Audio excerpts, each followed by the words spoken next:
टिचरले पढाएको स्टुडेन्टमा चाहिँ कतिजना पास हुन्छ? यो पहिले एससीमा कतिजना पास भयो? त तपाईँलाई थाहा छ नि त होइन? त्यो भनेको बच्चा नपढायो होइन कि हामी टिचरले पढाउन नसकेर। हामी टाइममा स्कुल आउँ, टाइममा स्कुलभित्र बस्छौँ, 10 to 4 स्कुलमा टाइम थियो। त्योभन्दा बिहान बेलुका पनि आफै म भोलि गएर के पढाउने? स्टडी गर्नुहोस् तपाईँहरू, नयाँ चिज दिनुहोस्, नयाँ चिज, ताकि बच्चाहरूले चाहिँ हरेक कुरा चाहिँ नयाँ चिज पाओस् के, नयाँ टेक्नोलोजीहरू युज गर्नुहोस्। भएको छ, बिस्तारै सुध्रिनै छ। यति क्यापेबल हुनुहुन्छ टिचरहरू, वाह के होइन, तपाईँहरू यति खतरा हुनुहुन्छ कि त्यो हामीलाई थाहा छ। तर तपाईँहरूले म टिचर हुँ भन्ने त्यो महसुस गर्नु भएन। गरी खाने भाँडो बनाउनु भएको छ यहाँनिर। अझ एउटा इम्पोर्टेन्ट कुरा गरौँ, कसैले दुःख पनि लाग्न सक्छ है, दुःख लाग्न सक्छ। तपाईँहरू सरकारको नियम उठाउनु, सेलेरी खानु भएको छ यहाँनिर होइन। अरू सञ्चय कोषले, यो कोषले, त्यो कोषले, आमामा क्या फेसिलिटी। तर तपाईँको दिमाग कहाँ छ? बोर्डिङ स्कुलमा छ। बोर्डिङ खोलेर बस्नुहुन्छ तपाईँहरू, मेरो आँखाले पनि देखिया छ। खै त यो प्रश्न चाहिँ तिनीहरूले बोर्डिङ खोल्न पाउने, लगानी गर्न पाउने नपाउने भन्ने प्रश्न चाहिँ मेरो नगरपालिकालाई, शिक्षा क्षेत्रलाई स्पेसली सब तपाईँले यसको बारेमा चाहिँ मलाई स्पष्टीकरण चाहिन्छ। यो बारेमा चाहिँ कि म एउटा थियो नि राजनीतिक थियो नि होइन, पहिला हाम्रो गण्डकी दिदीको पालामा हेर्नुहोस् है, राजनीतिक थियो नि होइन।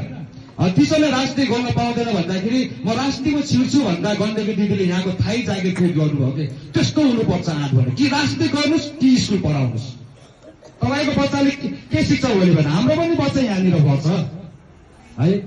यो कुरा चाहिँ एकदम मनन गरिदिनु होला। आयव्यय त एकदम ध्वस्तै आयव्यय प्रस्तुत गर्नुभयो तपाईँहरूले, घिन लाग्ने आयव्यय प्रस्तुत गर्नुभयो। जब आयोमा यो मेरो बच्चाहरूको लागि, स्टुडेन्टको लागि केही गरेर देखाएको भए पनि चित्त बुझ्थ्यो। तपाईँहरू त आफ्नै सबै टिचरको स्यालेरी, टिचरलाई सञ्चय कोष, यो कोष, नयाँको यस्तो यस्तो काम चाहिँ अबदेखि चाहिँ नगर्नु होला। अलि स्टडी गरेर सबैले बुझाएर चाहिँ काम गर्नु होला है। र अरू पनि छ है, एक दुईवटा चिज चाहिँ मेरो यहाँमा भयो, धेरै समय त म ल्याउँदैन, नगर्नु होला। मैले देखेको कुराहरू छ। हिजोको दिनमा के भयो, यो म आइबिएको बारेमा पनि बोल्दैन म है। कतिपय मलाई चित्त बुझ्यो, कतिपय मलाई चित्त बुझेन, र कतिले चित्त बुझेछ छैन आफ्नो ठाउँमा छ होइन। हिजो आइबिएको बारेमा बोल्दैन म। हिजोको दिनमा के भयो है, हिजोको दिनमा कस्तो तरिकाले भयो त्यसको बारेमा पनि बोल्दैन म। अब आउने दिनमा चाहिँ तपाईँहरू सुध्रिनुहुन्छ कि हुँदैन? तपाईँ सुध्रिने कि नसुध्रिने, स्कुलले सुधार्ने कि नसुधार्ने, यसमा चाहिँ तपाईँहरूले कमिटमेन्ट चाहिँ गर्नु पर्यो।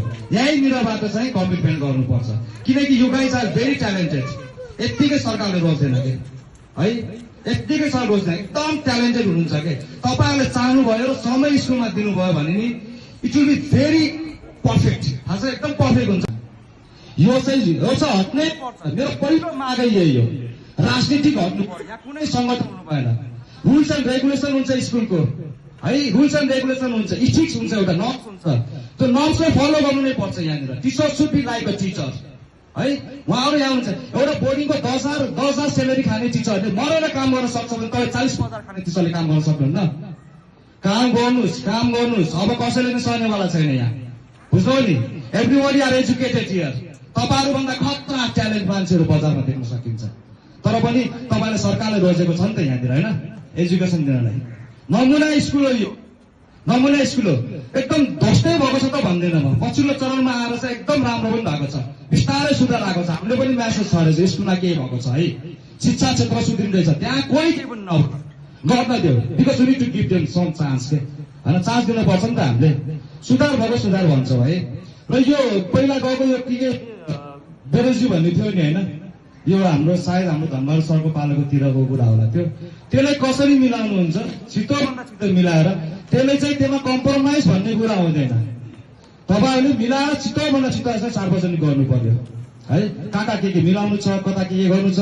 यहाँ त सबै आयव्यय गर्नुहुन्छ, सबै भौतिक समाचार, यो गरे, यो बनाए, त्यो बनाए। तपाईँ सरसफाइ हेर्नुपर्छ। मलाई जहाँसम्म लाग्यो कि यहाँनिर सफा गर्ने मान्छे पनि छैन। एक्जाम्पल दिउँ म, यहाँ साइडमा हेर्नुहोस् त, फोहोर स्कुल फोहोर भयो भने बाहिर समाज फोहोर सफा हुन्छ खै? यो देख्नु भएको छ। देखो कुरा मात्र भने है।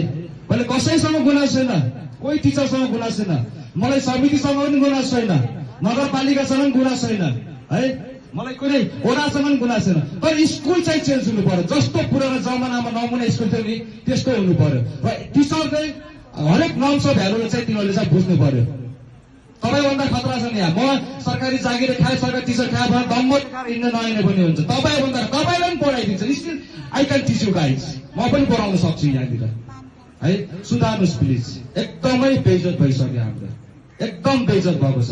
जहाँसुकै उत्तर गङ्गा भनेको त यति नराम्रो नजरले हेर्छन् कि, यति नराम्रो नजर हेर्छन् कि त्यो तपाईँलाई पनि थाहा छ, मलाई पनि थाहा छ। म केही बोल्दैन, केही भन्दैन। मेरो युथबाट पनि हामी केही भन्दैनौँ। सिर्फ तपाईँ सच्चिनुहोस्, सुध्रिनुहोस् र सुधार्नुहोस्। छिटोभन्दा छिटो चाहिँ यहाँनिर चाहिँ